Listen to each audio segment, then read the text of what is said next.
Fitch rates more than 210 Latin America corporates on an international basis. In general, most of the corporates have a stable outlook. If you're looking for a skew, though, the skew would be negative. Of the 210, 24 have an outlook at negative, while only 9 have a positive outlook. The negative outlook has really been driven by slow economic growth during 2013, and we don't see a lot of upside growth during 2014 in terms of economic growth in the region.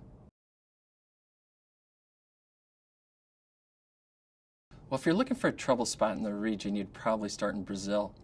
In general, the consumer in Brazil is very cautious right now. They've been hit hard in the pocketbook this year due to rising inflation for items such as healthcare, education, food and beverages. In addition, many of the companies in Brazil expanded capacity in anticipation of a lot of growth in the infrastructure sector as well as in the oil and gas sector. This growth hasn't materialized yet. As a result, many companies continue to operate with low capacity utilizations. The key risk is acquisition risk. If you take a look at our portfolio during 2013, we had a number of downgrades due to debt finance acquisition, particularly for corporates either in Chile or in Colombia that were seeking to expand through acquisitions.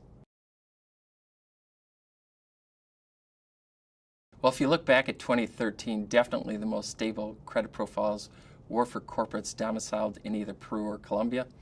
Both of those markets are also expected to have relatively strong GDP growth during 2014.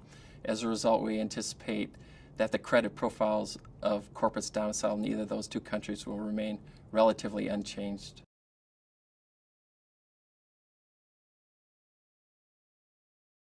Well, during 2013, if you take a look back, most of the corporates stagnated. There wasn't a lot of credit quality improvement amongst the Mexican corporates. Now, positively, the government has made a lot of strides as it relates to reforming energy, education, labor, taxes in the telecom industry. Unfortunately, many of these initiatives won't have a large impact on credit quality during 2014. Most of the positive impact from these measures will take place in 2015 and beyond.